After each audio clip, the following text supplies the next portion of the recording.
अस्सलामुअलैकुम बच्चों, कैसे हो आप लोग? ठीक हो? आज हमारा लास्ट लेक्चर है जी, chapter number 7 organic chemistry second year, जिसका नाम है आइसोमरिज्म। आज हम लोग डिटेल के साथ बड़ी खुल के बातें करने वाले हैं आइसोमरिज्म के ऊपर। ये जो हमारा टॉपिक है बच्चों, आइसोमरिज्म, एग्जाम के अंदर ये लॉन्ग क्वेश्चन में भी पूछा होता है, शॉर्ट क्वेश्चंस के लिए भी इम्पोर्टेंट है और एमसीक्यूज के लिए भी। तो आप ऐसे समझो ये आपका एक बहुत ही इम्पोर्टेंट टॉपिक है और बहुत ही इजी। मैं आज आपको इसके अंदर एक एक चीज क्लियर करके बताऊंगा, इंशाल्लाह आपको मजा आएगा। बच्चों, हम लोग आइसोमरिज्म के बारे में 10th में भी जान चुके हैं ये क्या होते हैं, और इसी चैप्टर के स्टार्ट पे जो हम लोगों ने प्रॉपर्टीज ऑफ ऑर्गेनिक कंपाउंड पढ़ा था, उसके अंदर भी हमने बात की थी आइसोमरिज्म की। आज हम लोग इसके ऊपर पूरी डिटेल के साथ बातें करने वाले हैं। सबसे पहले मैं डिफाइन करता हूं आइसोमरिज्म क्या होते हैं, जो ऑलरेडी हम जानते हैं। बच्चे, ऐसे दो या दो से ज्यादा कंपाउंड जिनके मॉलिक्यूलर फार्मूला सेम होते हैं, लेकिन उनके स्ट्रक्चर्स क्या होते हैं, डिफरेंट। बच्चों, ऐसे कंपाउंड्स को हम आइसोमर्स कहते हैं, और इस प्रोसेस को, इस फिनोमिना को हम लोग आइसोमरिज्म कहते हैं। मींस अगर हम डिफाइन करना चाहें तो हम कहते हैं जी, the two are more compounds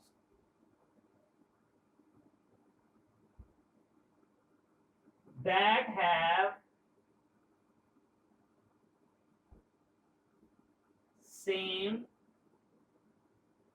molecular formula but different structural formula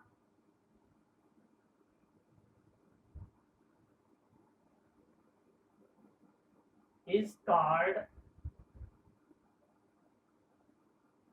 isomers, and the process is called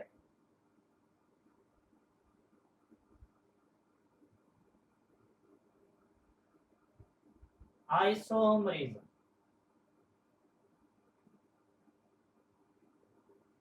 okay बच्चों, अब हम बात कर लेते हैं इसकी एग्जांपल की। मैं दो कंपाउंड्स लिखने लगा हूं, उन दोनों कंपाउंड्स का मॉलिक्यूलर फार्मूला सेम होगा, लेकिन वो दिखने में उनका स्ट्रक्चर्स क्या होगा, डिफरेंट। बच्चों ये देखो, ये मेरे पास एक कंपाउंड है, ये CH3 CH2 CH2 and CH3। बच्चों हम लोग इसे ब्यूटेन बोलते हैं, और अगर सीधी हो चेन में मौजूद हो तो इसे हम क्या बोलते हैं, एन ब्यूटेन। एक ये कंपाउंड है जिसके अंदर कार्बन क्या है, 4, और हाइड्रोजन कितने हैं, 10। मैं इसी का एक और कंपाउंड बनाता हूं, ये देखें, ये है मेरे पास CH3 CH3 CH3। बच्चों हम लोग इसको बोलते हैं आइसोब्यूटेन। ये आइसो क्या होता है ये ऑलरेडी मैं बता चुका हूं। अगर कभी सेंटर वाला कार्बन डायरेक्टली 3 कार्बन से जुड़ा हो तो उसे क्या बोलते हैं, आइसो। अगर 4 कार्बन है तो क्या हो जाएगा, ब्यूटेन। इसलिए इसका नाम क्या है, आइसोब्यूटेन। आप गौर से देखो, इसके अंदर भी कार्बन 4 है, इसमें भी 4 है, इसमें भी 10 हाइड्रोजन है, इसमें भी 10 है। ये दो वो कंपाउंड्स हैं जिनका मॉलिक्यूलर फार्मूला सेम है लेकिन दिखने में डिफरेंट है। ऐसे दो कंपाउंड एक दूसरे के आइसोमर्स कहलाते हैं। और बच्चों ये प्रोसेस क्या कहलाता है, आइसोमरिज्म। चलें जी, मुझे उम्मीद है आपको समझ आ गई है कि आइसोमरिज्म क्या होते हैं, ऑलरेडी भी आप जानते हो। नेक्स्ट आप लोग हेडिंग लगाओ types of isomerism.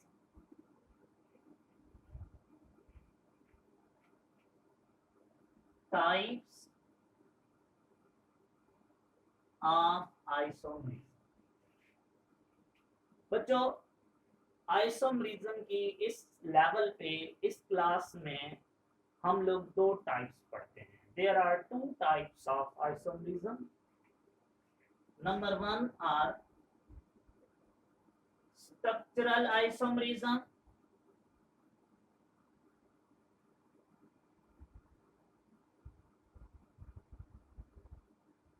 and number two are geometrical या जियोमेट्रिक भी बोलते हैं इसे, जियोमेट्रिक आइसोमरिज्म।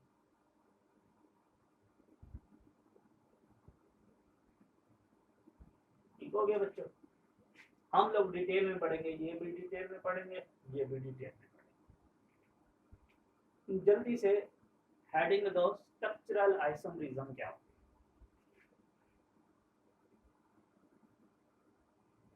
Structural isomerism.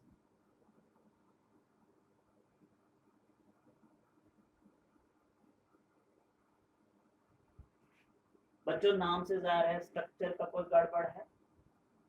जो हमने डेफिनेशन पहले लिखी है वही ऐसी की हम बात करते हैं कि भाई ऐसे कंपाउंड जिनका मॉलिक्यूलर फार्मूला क्या होता है सेम, लेकिन उसमें जो स्ट्रक्चर होता है वो क्या होता है डिफरेंट।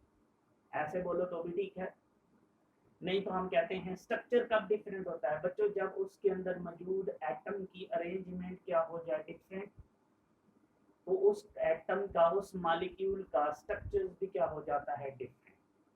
तो आप अगर ऐसे लिख दो तो भी ठीक है कि सर ऐसे कंपाउंड जिनका मॉलिक्यूलर फार्मूला सेम है लेकिन उनका स्ट्रक्चर क्या होता है डिफरेंट, ऐसे आइसोमर क्या कहलाते हैं, स्ट्रक्चरल आइसोमर। और ये प्रोसेस क्या कहलाता है, structural isomerism.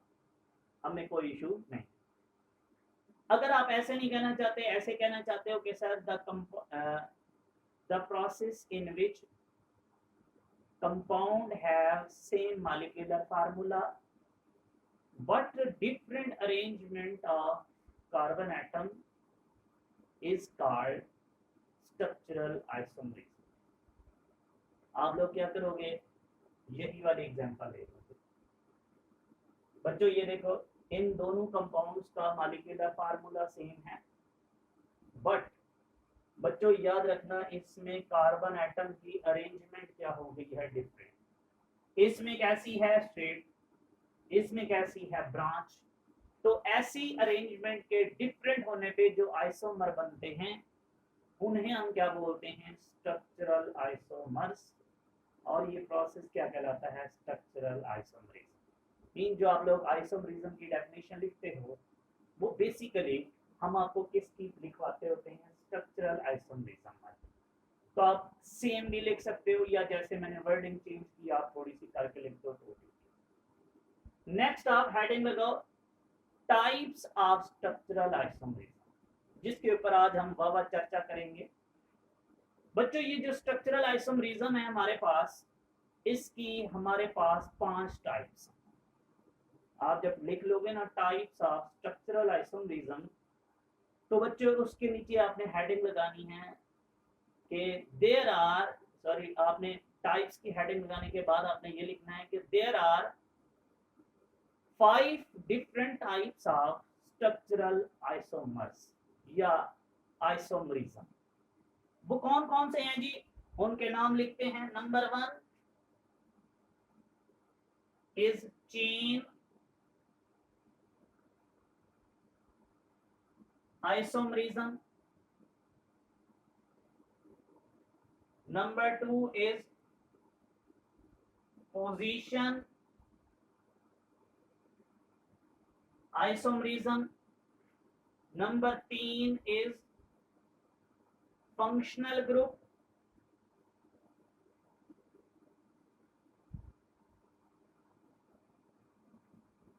functional group isomerism.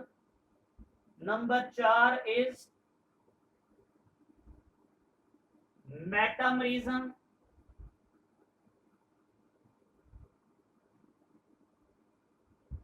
And number 5 is, और ये लास्ट है, इसको हम बोलते हैं टाटोमरिज्म।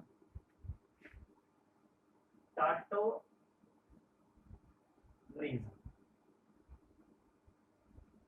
कुछ लोग टाटोमरिज्म भी कहते हैं इसको, मैं इसको टाटोमरिज्म कहता हूँ। टाटोमरिज्म। तो बच्चों ये है हमारे पास 5 टाइप्स के स्ट्रक्चरल आइसोमर्स जिनके ऊपर आज हम बात करेंगे। अभी तक मेरे ख्याल में आपको कोई कंफ्यूजन नहीं होनी चाहिए, हम लोग बिल्कुल आसान है, कोई ऐसी बात मैंने मुश्किल नहीं की, अभी सब कुछ इजी चल रहा है। चलते हैं जी, चेन आइसोमरिज्म की हेडिंग लगाओ और हम उसको डिफाइन करते हैं। चेन आइसोमरिज्म,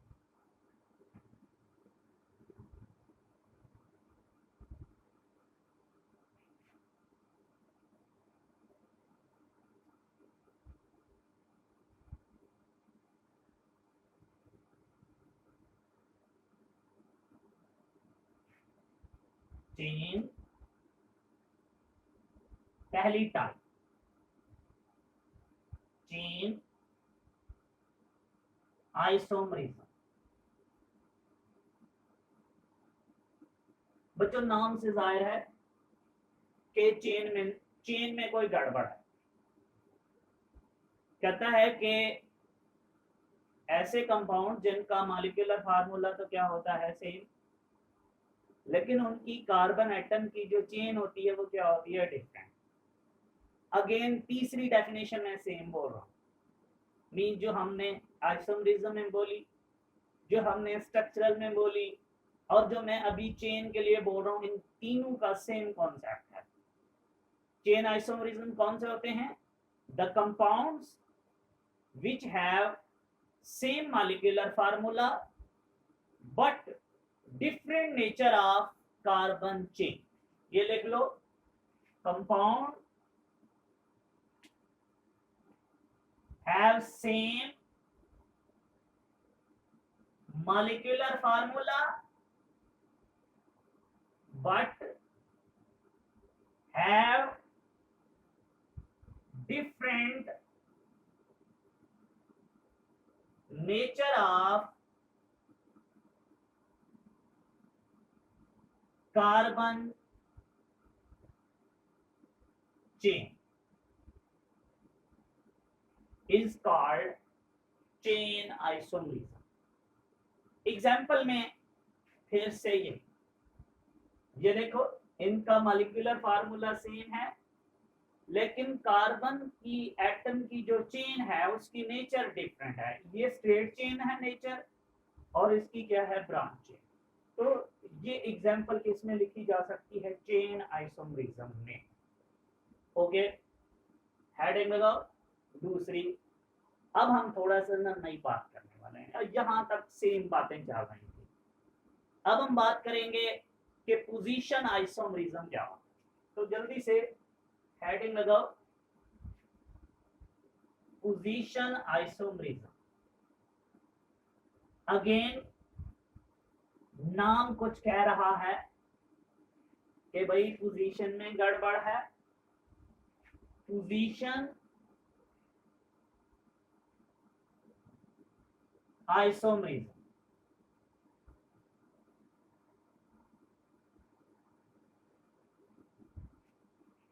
बच्चों हम कहते हैं कि यहां वो कंपाउंड्स होते हैं जिनका मॉलिक्यूलर फार्मूला सेम होता है, लेकिन उसके अंदर मौजूद जो सेम फंक्शनल ग्रुप होते हैं, याद रखना फंक्शनल ग्रुप डिफरेंट नहीं होने चाहिए, सेम होने चाहिए। सेम फंक्शनल ग्रुप की जो पोजीशन है वो डिफरेंट होती है।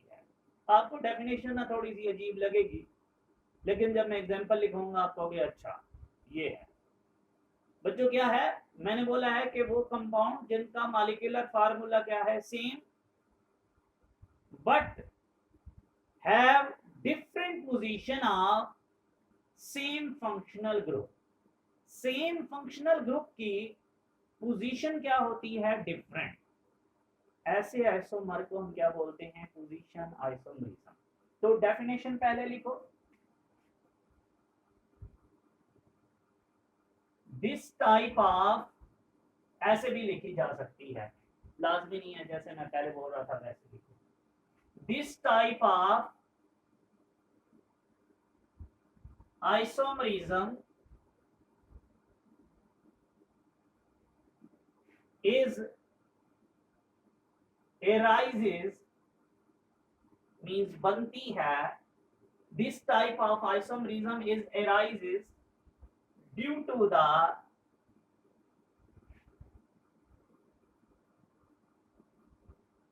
different position of same functional group। This is called position isomerism। यहाँ दो बातें बड़ी अहम हैं, एक तो फंक्शनल ग्रुप जो हमने लगाने हैं दो कंपाउंड्स में वो सेम होने चाहिए। बच्चे फंक्शनल ग्रुप क्या होते हैं, जैसे मेरे पास अल्कोहल के लिए OH होता है, बच्चे हैलोजेंस के लिए हम X यूज करते हैं, इसके अलावा कार्बोनाइल के लिए CO होता है, कार्बोक्सिल के लिए COOH होता है। ये आप लोगों ने 10th के अंदर पढ़े हुए हैं और आप यहाँ ऑलरेडी पढ़ चुके हो कि फंक्शनल ग्रुप क्या होते हैं। मैं यहाँ दो कंपाउंड्स लूंगा, उन दो कंपाउंड्स के अंदर फंक्शनल ग्रुप सेम होंगे, जस्ट उनकी पोजीशन डिफरेंट होगी। ये देखो, ये है मेरे पास, एग्जाम्पल की हेडिंग नीचे लगा लो बच्चों, ये है मेरे पास एक CH3 CH2 CH2 Cl। बेटा ये देखो, ये Cl हैलोजन की फैमिली है, मैंने यहाँ एक हैलोजन यूज किया। अब मैं एक और इसी जैसा कंपाउंड बनाता हूं, उसमें भी Cl यूज करूंगा, सिर्फ उसकी पोजीशन यहाँ नहीं होगी बल्कि कहीं और लगा दूंगा। ये देखो CH3 CH Cl CH3। अब गौर से देखो, दोनों के मॉलिक्यूलर फार्मूला सेम है, सिर्फ मैंने क्या किया है कि जो सेम फंक्शनल ग्रुप थे बच्चों उनकी पोजीशन चेंज कर दी। पहले वो वन पोजीशन पे थे, ये देखो इसकी नंबरिंग कहां से करते होते हैं, जहां से ये करीब हो। मींस ऐसे नहीं बोलना 1 2 3 नहीं बोलना, बल्कि ये जो फंक्शन ग्रुप होता है ये नाम हमने चैप्टर 1 में पढ़ने हैं, इसीलिए मैं डिटेल में नहीं जा रहा। आप लोग ने जस्ट इतना याद रखना है कि आपने इस फंक्शन ग्रुप की नंबरिंग कहां से करनी है, जो जिस साइड से करीब हो। मीन ये देखो ये साइड से करीब है तो इसको क्या बोलेंगे 1, हम इधर को नहीं कहेंगे, तो इसका नाम होता है 1, फिर डैश लगाते हैं। ये नाम देने का तरीका है, आपने अभी जस्ट याद रखना है बस। Cl को बोलते हैं क्लोरो, 3 कार्बन हो तो उसे क्या बोलते हैं, प्रोपेन, तो इसका नाम है 1 क्लोरोप्रोपेन। इसका नाम रखते हैं, नंबरिंग इधर 1 2 1 2, मेरी मर्जी है जहां से भी करो। तो चलें जी, इधर से की 1 2 पे है तो इसका नाम क्या हो जाएगा 2 क्लोरो प्रोपेन। बच्चों गौर से देखो, ये हैं वो दो डिफरेंट कंपाउंड्स जिनके अंदर मॉलिक्यूलर फार्मूला सेम है, फंक्शनल ग्रुप भी सेम है। याद रखना फंक्शनल ग्रुप डिफरेंट नहीं यूज करना है, लाइक ऐसे कभी नहीं करना यहाँ Cl है यहाँ OH यूज कर लो, हाइड्रोक्सिल अल्कोहल ना, ऐसे ना करना। हाँ आप यहाँ पे भी OH यूज कर सकते हो, यहाँ पे भी OH यूज कर लो। फंक्शन ग्रुप क्या रखो सेम, सिर्फ उनकी पोजीशन क्या कर देनी है चेंज। ऐसे आइसोमर्स, ऐसा प्रोसेस क्या कहलाता है जी, पोजीशन आइसोमरिज्म। मुझे उम्मीद है आपको ये समझ आ गई। चलते हैं तीसरी टाइप पे जी, उसका नाम है फंक्शनल ग्रुप आइसोमरिज्म।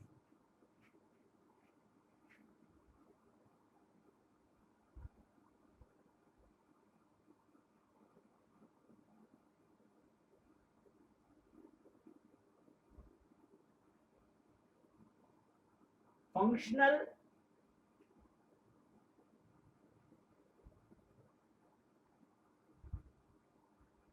ग्रुप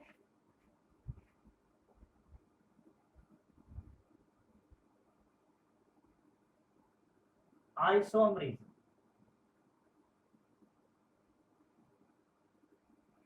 बच्चों इसका तो नाम खुद ही चीख चीख के बोल रहा है कि कहाँ मसला आ रहा है, फंक्शनल ग्रुप। मीन्स यहाँ मॉलिक्यूलर फार्मूला सेम है, सिर्फ और सिर्फ फंक्शनल ग्रुप क्या है, different. Means this type of isomerism is arises due to the different functional group. Functional group के डिफरेंट होने की वजह से बच्चों ऐसे आइसोमर्स जो बने उन्हें हम क्या बोलते हैं, फंक्शनल ग्रुप आइसोमरिज्म। तो आप लिखोगे this type of isomerism is arises due to the different functional group is called functional group isomerism। अच्छा, ये मेरी बात आपको और अच्छी लगेगी जब मैं आप एग्जांपल दूंगा।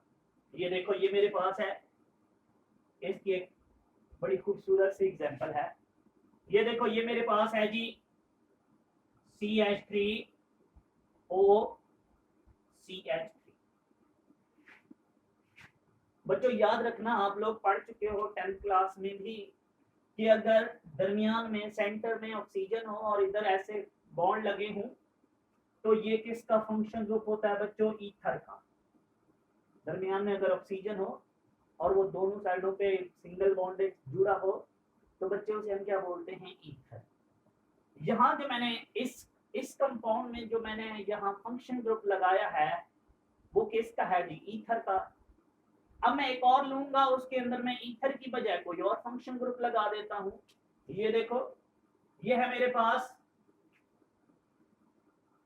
CH3 CH2OH।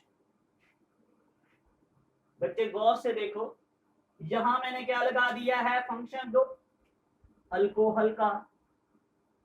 लेकिन जरा गौर से देखो, दोनों का मॉलिक्यूलर फार्मूला सेम है।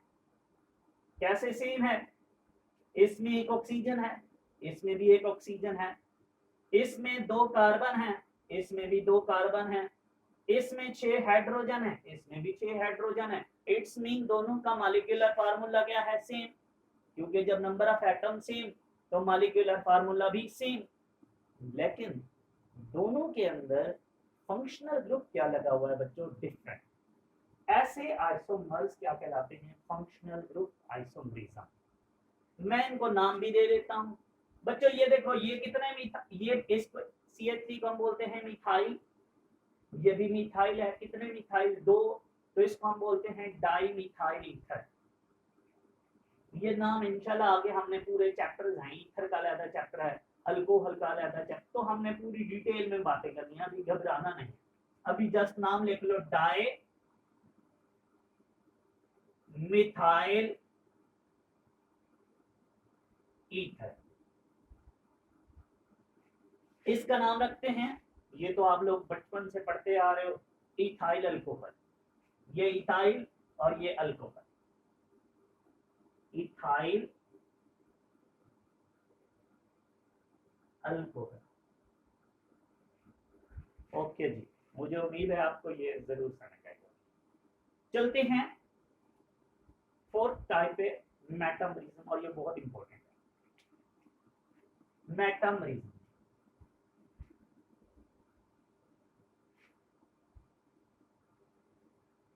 और ये इजी भी सबसे ज्यादा।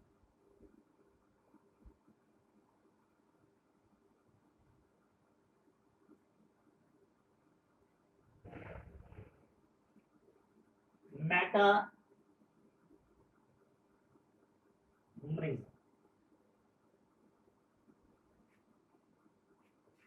कहता है जी इसमें क्या होता है काम, इसमें ना फंक्शनल ग्रुप सेम है, लेकिन उन फंक्शनल ग्रुप के दोनों साइडों पे, जैसे मैंने ऑक्सीजन लिखा था, उसके एक साइड पे एक CH3 लिखा था, दूसरी साइड पे एक CH3।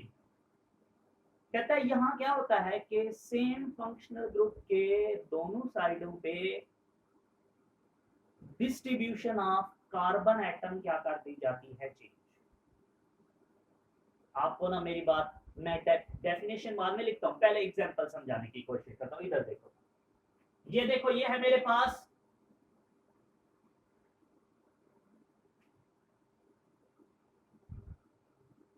CH3 CH2O CH2 CH3। मैंने ये एक आइसोमर बनाया जिसमें फंक्शन ग्रुप क्या है, ईथर, और उसके दोनों साइडों पे इधर मैंने 2 कार्बन रखे, इधर भी मैंने 2 कार्बन रखे। अब मैं जब एक और आइसोमर बनाऊंगा, उसमें ऐसा नहीं होगा, उसमें मैं कार्बन एटम की डिस्ट्रीब्यूशन या इस साइड से चेंज कर दूंगा या इस साइड से, तो वो दोनों एक दूसरे से क्या नजर आएंगे, डिफरेंट। और फिर ऐसे आइसोमर क्या कहलाएंगे, metamerism.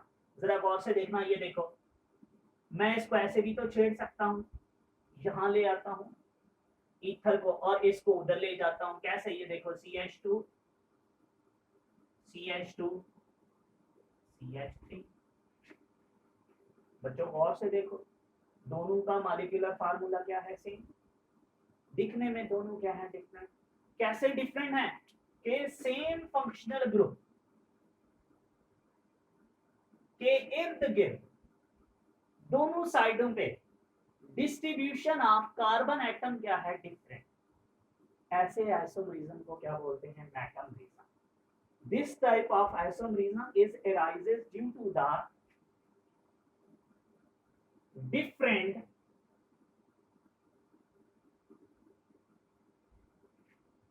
distribution of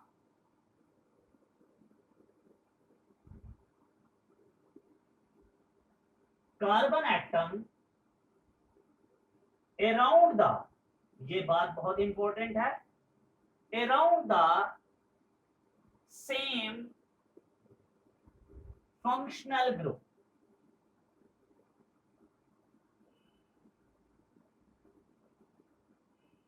is called metamerism. Example नाम भी दे लेते हैं, ये देखो बच्चों, ये क्या है, एक इथाइल, दूसरा इथाइल, कितने इथाइल, 2, तो इसका नाम क्या हो जाएगा, डाई इथाइल ईथर। इसका नाम देते हैं बच्चों, ये मिथाइल है और ये प्रोपाइल है। अब पहले किसका नाम लिखूं, इथाइल या सॉरी मिथाइल या प्रोपाइल, तो बच्चों अल्फाबेट ऑर्डर, इंग्लिश को हम फॉलो करते हैं, गिनती को, ABC को। ABC में बच्चों पहले क्या आता है, M, बाद में क्या आता है, P, इसलिए पहले किसको लिखना है, मिथाइल को, और फिर किसको लिख देना है, प्रोपाइल को। तो इसका नाम क्या होता है जी, मिथाइल, फिर डैश लगाते होते हैं।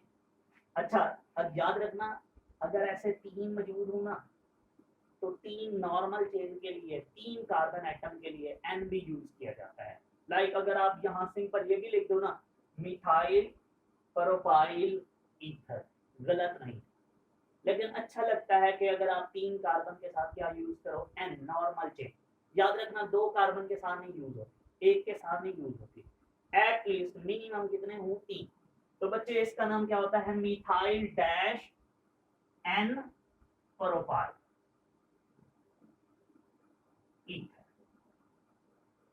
ये इसका क्या है, नेम। नेम पे कभी घबराना नहीं, नेम के ऊपर आपने इतनी सारी प्रैक्टिस करनी है कि आप कहोगे लो जी हमें तो सब कुछ आता ही है, तो नेम पे ना घबराया करो।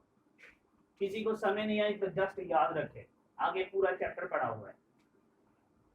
तो चलें जी, नेक्स्ट है जी 5th और स्ट्रक्चरल की सबसे महंगी प्रॉपर्टी, सबसे महंगी टाइप, जिसका नाम है टाटोमरिज्म। और और ये बच्चों बहुत ज्यादा इंपॉर्टेंट एक शॉर्ट भी है जो मोस्टली हमारे एग्जाम में पूछा होता है। आप ऐसे समझो सबसे मोस्ट इंपॉर्टेंट टाइप है टॉटोमेरिज्म।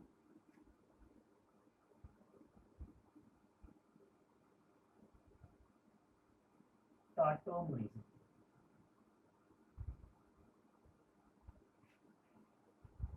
अच्छा बच्चों, इसमें क्या होता है? इसमें ये होता है कि हमारे पास एक मॉलिक्यूल होता है, उसी एक मॉलिक्यूल के अंदर प्रोटॉन, जिसे हम बोलते हैं H पॉजिटिव, वो एक जगह से उठ के दूसरे एटम पे चला जाता है। मीन मॉलिक्यूल एक है, मीन लाइक ये देखो, ये सपोज करो ये एक मॉलिक्यूल है, इसमें बहुत सारे एटम्स मौजूद हैं, उनमें हमारे पास क्या होते हैं, प्रोटॉन्स भी मौजूद होते हैं, H पॉजिटिव, हाइड्रोजन तो मौजूद ही है। वहां से H पॉजिटिव क्या करता है बच्चों, उठता है, एक एटम से उठ के कहां चल जाता है, दूसरे एटम की तरफ। उसकी इस शिफ्टिंग को की वजह से जो आइसोमर बनते हैं उन्हें हम क्या बोलते हैं, tautomerism.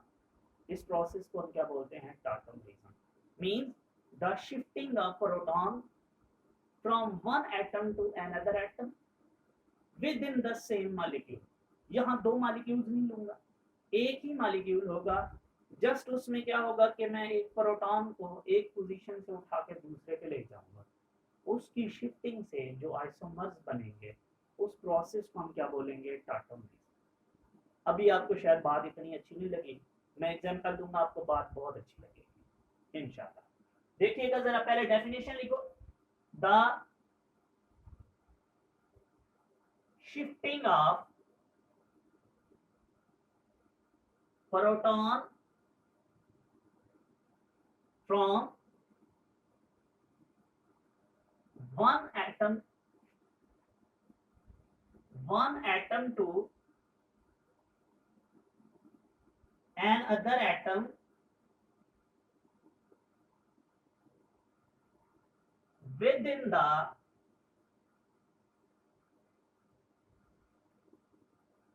same molecule is called tautomerism.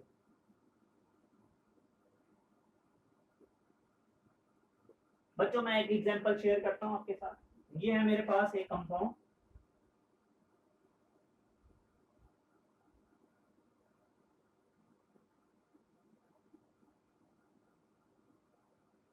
Bio वाले जो हैं इससे बड़े वाकिफ हैं।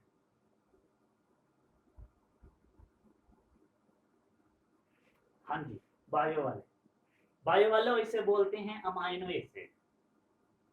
क्या बोलते हैं, अमाइनो एसिड। हमने भी केमिस्ट्री के अंदर चैप्टर नंबर हमारा है 13, आधा चैप्टर हमने अमाइनो एसिड पे पढ़ा, तो मैथ वाले भी परेशान ना हो। इसे बोलते हैं जी अमाइनो एसिड। मैं क्या करने लगा हूं बच्चों, आप लोग शायद जानते होंगे कि ये जो नाइट्रोजन है इसके पास एक क्या मौजूद होता है, लोन पेयर। ये क्या करता है, ये इस हाइड्रोजन पे अटैक करता है और इसको अपने पास ले आता है। तो होता क्या है, हमारे पास कुछ ऐसी चीज बनती है,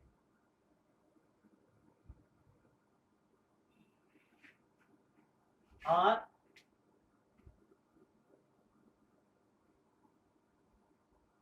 H, बच्चों पहले क्या था, NH2, ये H, ये प्रोटॉन मैंने यहां से उठा के इधर भेज दिया है। पहले NH2 था, अब क्या हो जाएगा NH3। और बच्चों नाइट्रोजन ने अपना इसको लोन पेयर दिया है, और जब वो लोन पेयर देता है तो उसके पास इलेक्ट्रॉन की डेफिशिएंसी होती है, इसके क्या चार्ज आता है, पॉजिटिव। जब ये H चला गया तो बच्चों ये जो दरमियान में ऑक्सीजन और हाइड्रोजन के दरमियान बॉन्ड था वो किसके ऊपर शिफ्ट हो जाएगा, ऑक्सीजन पे। तो यह क्या हो जाएगा, COO नेगेटिव, बॉन्ड ऊपर शिफ्ट हो जाएगा। तो बच्चों इस तरीके से ये हमारे पास एक क्या बन गया है, आइसोमर। ये जरा गौर से देखो, मैंने सिर्फ और सिर्फ क्या किया है बच्चों, मैंने एक प्रोटॉन को एक ही मॉलिक्यूल के अंदर with in the same molecule. मैंने एक प्रोटॉन को एक एटम से शिफ्ट करवा दिया है दूसरे एटम की तरफ, और इससे जो आइसोमर बनते हैं इस प्रोसेस को हम क्या बोलते हैं, टॉटोमरिज्म। और बच्चों याद रखना, ये जो आइसोमर बना हुआ है इसको हम, ये देखो इसके ऊपर आयन मौजूद है, इसको हम बोलते हैं ज़्विटर आयन। ज़्विटर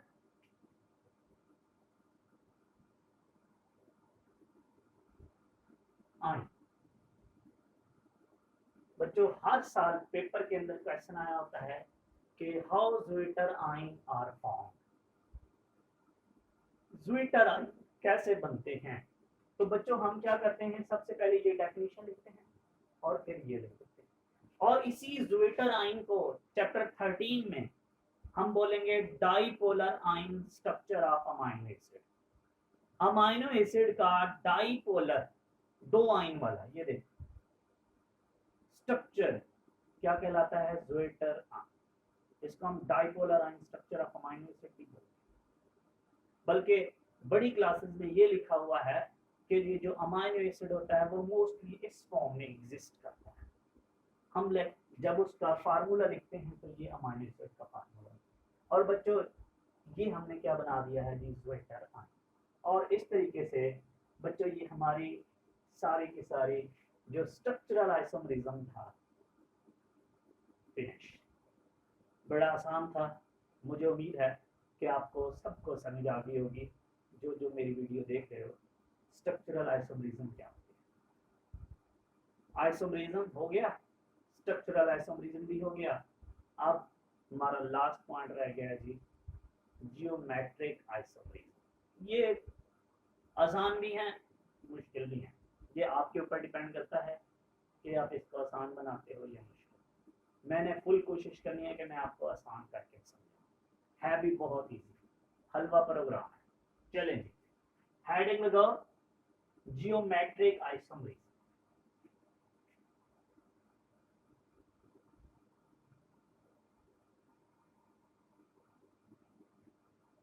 ये मैं ना पहले ना मैं जरा आइसोमर बनाता हूँ इसके, शायद मुझे ना समझाने में आसानी हो जाए। फिर मैं इसकी कंडीशंस भी बताऊंगा, इसकी डेफिनेशन भी बताऊंगा। मैं पहले ना जरा हेल्प लेना चाहता हूँ एग्जांपल से। बच्चों ये देखो, ये मेरे पास दो कंपाउंड्स हैं,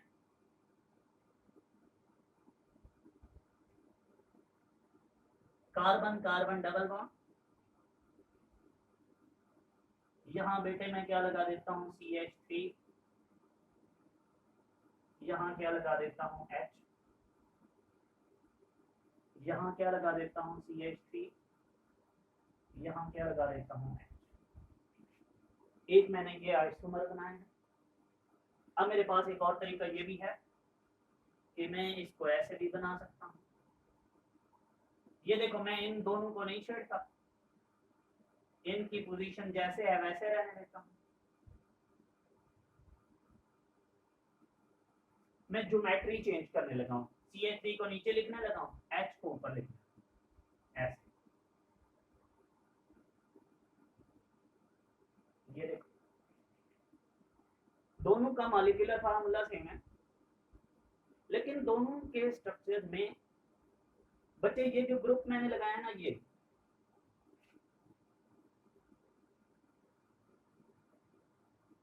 ये हो गया सारे, इनको हम बोलते हैं आइडेंटिकल ग्रुप। आइडेंटिकल ग्रुप जहां ये मौजूद है इसको हम बोलते हैं स्पेस।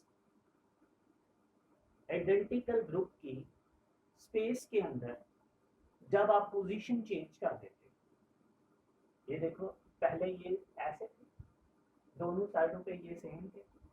ये देखो ये डबल बॉन्ड के ऐसे हाथ रखते होते हैं और देखते होते हैं कि जो ऊपर वाली साइड है वो एक प्लेन है, नीचे वाली साइड दूसरा प्लेन है। देखो ऊपर वाले प्लेन में दोनों ग्रुप क्या मौजूद हैं, सेम।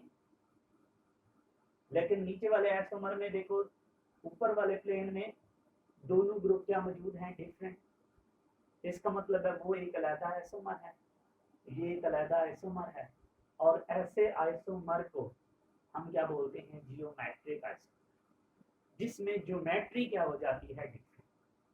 और वो कैसे डिफरेंट हो रही है कि बच्चों उसमें जो आइडेंटिकल ग्रुप हैं स्पेस में उसकी पोजीशन क्या हो जाती है डिफरेंट, और ऐसे आइसोमर क्या कहलाते हैं, जियोमेट्रिकल आइसोमर। ये बड़े आसान है, घबराना नहीं। आगे आओ, मैं जरा एग्जांपल्स दूंगा, 4-5 एग्जांपल आपके साथ शेयर करता हूं, आपको अच्छी लगेगी। पहले ना मैं डेफिनेशन लिखना चाहता हूं ताकि आप इससे छुटकारा पाएं। डेफिनेशन लिखो जल्दी से geometrical isomerism.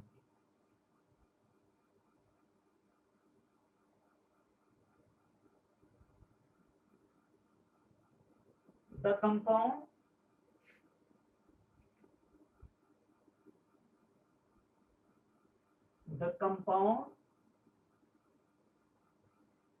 which have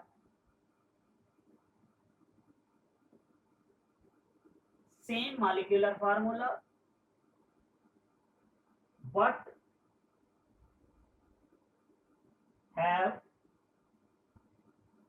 but in structure have different position of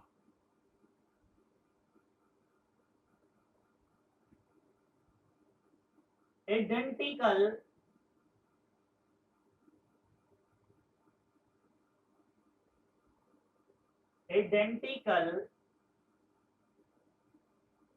group in space is called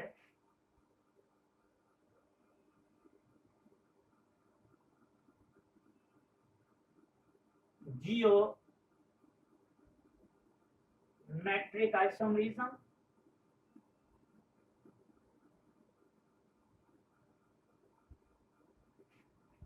बच्चों ये ऐसे कंपाउंड्स होते हैं जिनका मॉलिक्यूलर फार्मूला सेम है लेकिन उसके स्ट्रक्चर के अंदर आइडेंटिकल ग्रुप की स्पेस में पोजीशन क्या हो जाती है डिफरेंट, और उसकी ज्योमेट्री क्या हो जाती है चेंज, और ऐसे आइसोमरिज्म को हम क्या बोलते हैं, जी आई isomerism.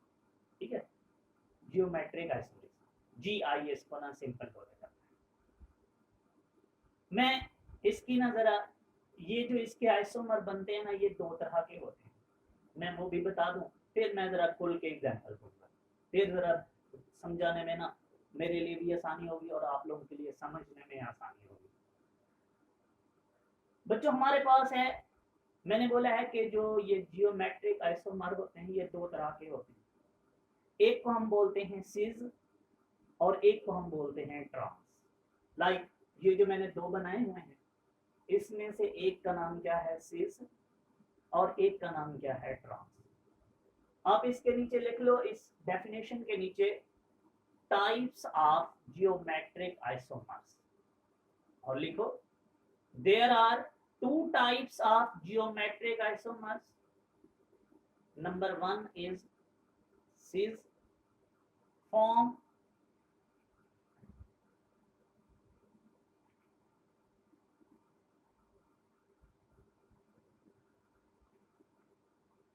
types, there are two types of geometric isomers. Number 1 cis form means एक आइसोमर को क्या बोलना है, सिज, और दूसरे को हमने क्या बोलना होता है, ट्रांस फॉर्म। ठीक है, पहले मैं इन दोनों के डेफिनेशन बता देता हूं और फिर आप खुद भी बताइएगा कि इसमें से सिज कौन है और ट्रांस कौन है। बच्चों सिज का मतलब होता है सेम।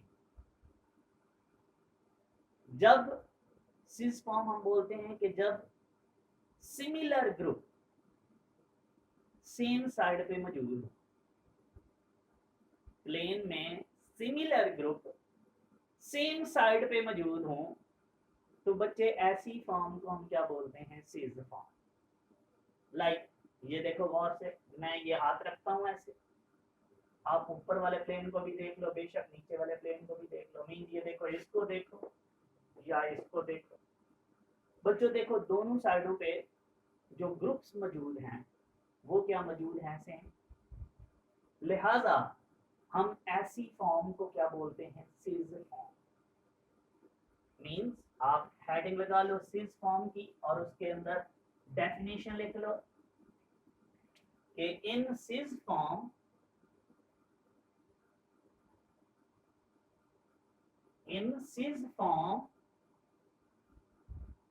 same group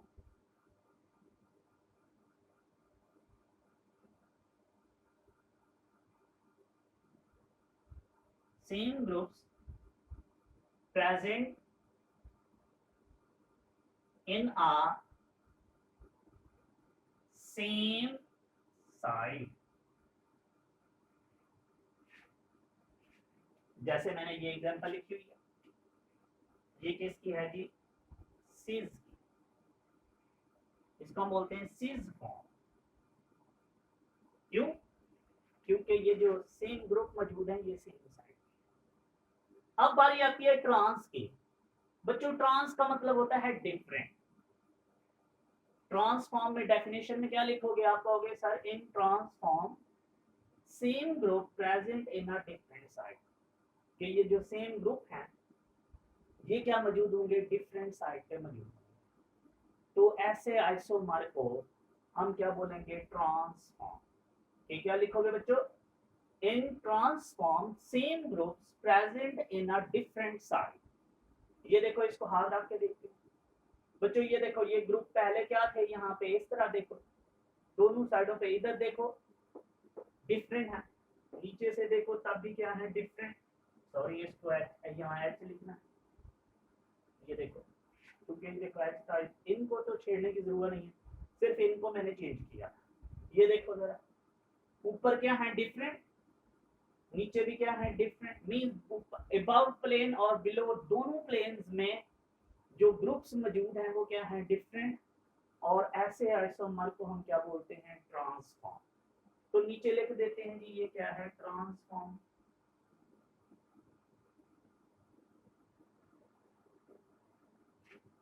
मैं आपके साथ एक और एग्जांपल शेयर करता हूं कि आपने खुद आइडेंटिफाई करना है कि इसमें से सिज कौन सी है और ट्रांस।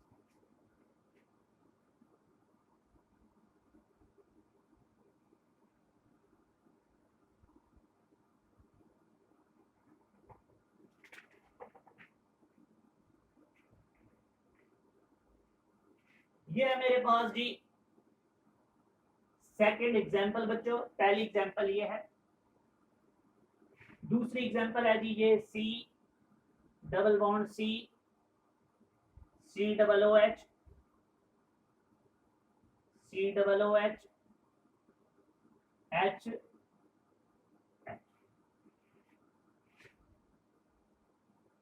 मैं क्या करता हूं, मैं इसको रोटेट करवा देता हूं, ये ऊपर चल जाएगा, वो कहां आ जाएगा, नीचे। ये देखो इस तरीके से भी लिखा जा सकता है, C double bond C double O H, और इधर मैं चेंज कर देता हूं सी डबल ओ एच। ये एच, इसको तो मैंने छेड़ा ही नहीं है। बच्चे देखो इसमें से सिज कौन सा है, आप इस तरीके से हाथ रख के चेक करो। ये देखो सेम ग्रुप क्या मौजूद है सेम साइड पे, और यहाँ सेम ग्रुप क्या है बच्चों, डिफरेंट, एक ऊपर है और एक कहाँ मौजूद है, नीचे। तो ऐसे आइसोमर को ये जो सेम वाला है इसे क्या बोल देंगे, सिज। सिज फॉर्म है, और ये क्या है बच्चों, ट्रांसफॉर्म। तो इस तरीके से भी हम क्या कर सकते हैं, डिफ्रेंशिएट कर सकते हैं कि इसमें से सिज कौन है और ट्रांस कौन है। और ऐसे आइसोमरिज्म और ऐसा प्रोसेस क्या कहलाता है बच्चों, जियोमेट्रिक आइसोमरिज्म। मैं आपके साथ एक लास्ट एग्जांपल इसकी शेयर करता हूं, फिर मैं इसकी कुछ कंडीशंस और आपके साथ शॉर्ट क्वेश्चन शेयर करूंगा। बच्चों ये मेरे पास एक और एग्जांपल है, एग्जांपल नंबर 3। ये थोड़ी सी चेंज है, देखते हैं। ये है बच्चों